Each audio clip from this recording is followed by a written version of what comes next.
আসল নিউজ আর 6 এর প্রথমে যে খবরে নজর রাখবো, রুফটপ রেস্তোরাঁ সেগুলো আবার খুলছে ঘোষণা করা হলো পুরসভার তরফ থেকে। আপাতত ছাদে 50% জায়গা খালি রেখে রুফটপ রেস্তোরাঁ খোলার অনুমতি দেওয়ার সিদ্ধান্ত নবান্নের একটি বিশেষ কমিটির। এদিন কলকাতার পুরসভার অগ্নি নির্বাপন কমিটির নেতৃত্বে ফিরহাদ হাকিম, সুজিত বোস, প্রদীপ মজুমদার, জাভেদ খান সহ বিশিষ্টরা তারা এই বৈঠকে ছিলেন এবং এই বৈঠক থেকে কি কি তথ্য উঠে আসছে, এই বৈঠকে ঠিক কি কি সিদ্ধান্ত গ্রহণ করা হলো, আমাদের সহকর্মী দেবারতী এই মুহূর্তে টেলিফোন লাইনে রয়েছেন আমাদের সঙ্গে। দেবারতী, দেখো, এই নিয়ে বিস্তর জলঘোলা হয়েছিল। বড়বাজারের হোটেলে অগ্নিকাণ্ডের পর মুখ্যমন্ত্রী কার্যত বেশ কিছুটা ক্ষুব্ধ হয়ে একটি টিম তৈরি করে দিয়েছিলেন, যারা একটি এসওপি তৈরি করবে, এবং তারা প্রাথমিকভাবে সিদ্ধান্ত নিয়েছিলেন যে ছাদগুলোকে ফাঁকা রাখতে হবে। রুফটপে যে রেস্তোরাঁগুলো রয়েছে, সেই রেস্তোরাঁগুলো পুরো রুফটপের সমস্ত ছাদ দখল করে তারা রেস্টুরেন্ট বানিয়ে ফেলছেন। ফলে বহুতলে আগুন লাগলে যে ওপেন এয়ার স্পেস, সেই এয়ার স্পেসটা পাওয়া যাচ্ছে না।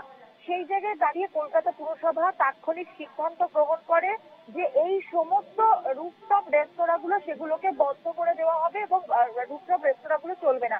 এবং তারপর থেকে কিন্তু সেই রুফটপ রেস্তোরাঁগুলো কার্যত বন্ধই ছিল।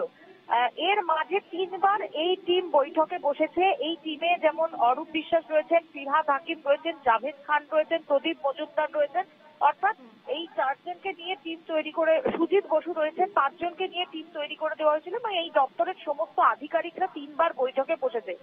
আজকে যে বৈঠক ছিল, সেই বৈঠকে সিদ্ধান্ত হয়েছে যে আপাততভাবে 15ই সেপ্টেম্বর থেকে এই রুফটপ রেস্তোরাঁগুলিকে খুলতে দেওয়া হবে, তবে সেগুলি শর্ত সাপেক্ষে।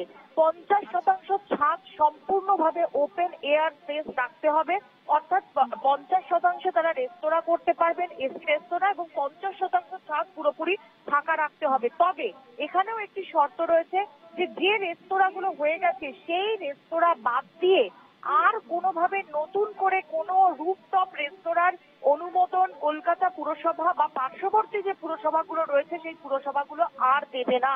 এবং বহুতলের ছাদ বিক্রি করার ক্ষেত্রেও একটা নতুন আইন প্রবর্তন করতে চলেছে কলকাতা পুরসভার বিল্ডিং বিভাগ। বেশ বেশ, অনেক অনেক ধন্যবাদ দেবারতী। আমাদের সহকর্মী দেবারতী ঘোষ এতক্ষণ ছিলেন আমাদের সঙ্গে। দেবারতী যেমন জানাচ্ছিলেন যে আগামী 15ই সেপ্টেম্বর থেকে যে রুফটপ রেস্তোরাঁগুলিকে বন্ধ করে দেওয়া হয়েছিল সেগুলি খোলার ব্যবস্থা করা হচ্ছে, কিন্তু বেশ কিছু শর্ত আরোপ করা হয়েছে। সেই শর্তগুলোর বিষয়ে নজর থাকবে। মেয়র ফিরহাদ হাকিমের বক্তব্য আমাদের কাছে রয়েছে, তিনি কি বলছেন শোনাবো। যে আমরা যেগুলো এক্সিস্টিং আছে, নতুন নয়, যেগুলো এক্সিস্টিং আছে তার 50% রুফটপ আমরা অ্যালাউ করব, আর 50% তাদের রাখতে হবে ওই বাড়ির মানুষকে, যাতে রেস্কিউ আমরা করতে পারি। রাস্তার দিকে ওরা রেস্টুরেন্ট করতে পারবে না 50%-এর মধ্যেও। রাস্তার দিকে যেখানে আমাদের হাইড্রোলিক ল্যাডার যাবে, যেখান দিয়ে রেস্কিউ করবে, সেই জায়গাটা খালি রাখতে হবে। দ্বিতীয়ত হচ্ছে যে সিঁড়িটা, যেরকম স্টিফেন কোর্টে হয়েছিল, যে সিঁড়িটার মধ্যে কোলাপসাল গেট আটকে রেখে দিয়েছিল বলে সবাই সিঁড়ির কাছে এসে মারা গেছিল, অতগুলো মানুষ পুড়ে গেছে। এখানে সিঁড়িটাকে তো আপনাকে খালি রাখতে হবে ডে অ্যান্ড নাইট, যাতে মানুষের রেস্কিউর জন্য সে চলে যেতে পারে এবং সেখান দিয়ে ছাদে গিয়ে আশ্রয় নিতে পারে যখন নিচে আগুন লাগবে।